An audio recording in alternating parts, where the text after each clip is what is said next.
This would have been my dream as a kid, to have friends and ride my bike and like that. I don't even think I had a bike. This is about Scientology.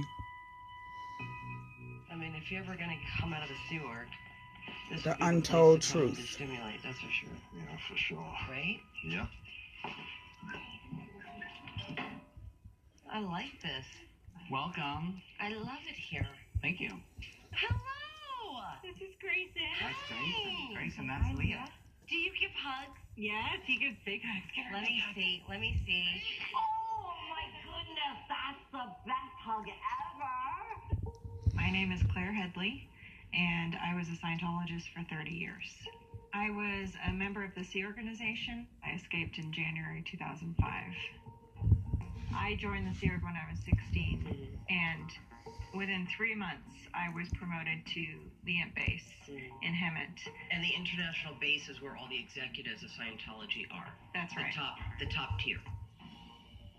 I'd been told, oh, it's an oasis of glory. You get to exercise, you get to meet celebrities. So you go up to Hemet. Yes. And what is the second I arrived there, the illusion faded immediately. Mm-hmm. You know, it's a heavily guarded property, and a lot of secrecy and a lot of control. Specifically, okay, you're not allowed to make phone calls without permission and with someone listening. If you want to send a letter to your family, you need to leave it open and it needs to be read first. At this time, are you thinking I should leave? You know, I had that thought, like, holy Yeah. how am I going to get out of here? But I already knew if I left, I would be declared a suppressive person and instantly cut off from my family. I would be given a freeloader bill.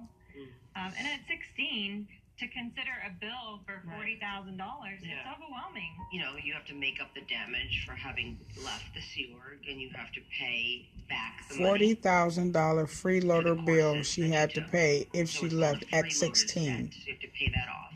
Hmm.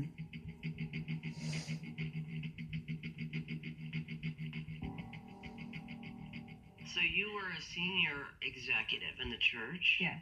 Being an RTC, which is where I worked for 8 years. What does that stand for? That's Religious Technology Center. And what is It's that? essentially David Miscavige's personal organization. Okay. Those people are at his beck and call and expected to do whatever he demands of them. It's the police organization of Scientology. So let's go through when you started noticing the abuses. I would say the first few things I started to observe was, A, people would escape frequently. So you saw people escaping? Or I you saw- heard of people you heard- escaping. Staff were required to attend courses and training every once in a while, and it would be, oh, Joe's not here, he escaped. That happened on a regular basis, like almost weekly or every other week. You'd hear someone escaping. Oh, what happened? Oh, he jumped the fence and he ran off and they're searching for him out. I mean, the base is in the middle of nowhere. It's Right. 4 miles to the nearest sign of humanity. So it's not easy to escape either. And, you know, they would be, the whole base is on security lockdown because Marcus jumped the fence, and they have strobe lights so you could see, and they're like searching for him. It was surreal. Yeah. Then you see them out doing the gardening or shoveling shit or cleaning dumpsters for years, and those are the guys that got brought back. Like, there was a friend of mine.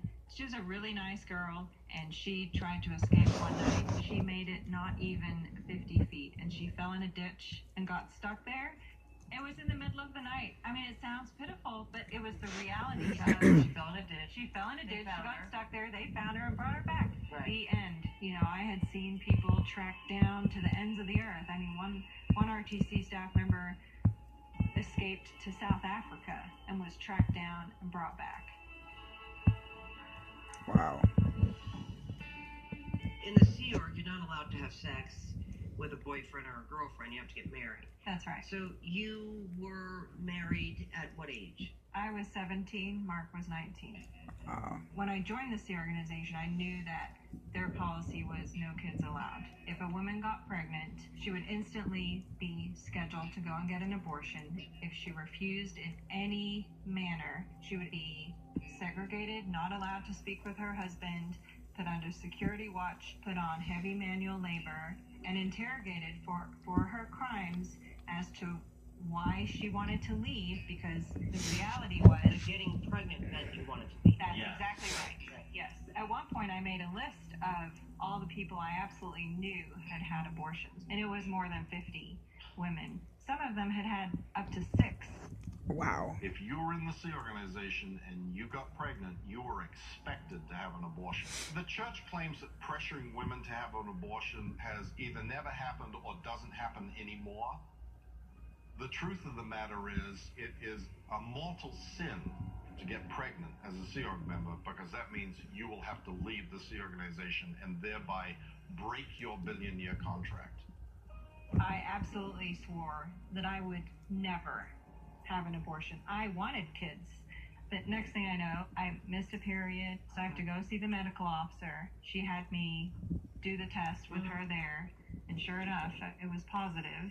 And she said, well, you're going to need to get an abortion.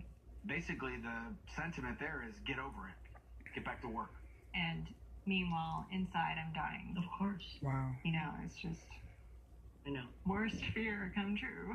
You know, some wounds you can't heal. Yeah. Of course, yes, I can go. Well, now I have 3 beautiful children who are my life, but it doesn't make it easier to deal with it.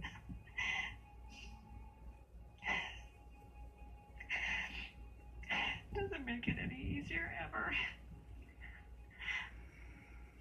It doesn't make me feel better about not being strong enough to tell them to go themselves. So I didn't know what was really going on until we started this project. You see how damaging it is for people to be in something like this and not be able to have children, to not have a real relationship, to not be enjoying their lives, really.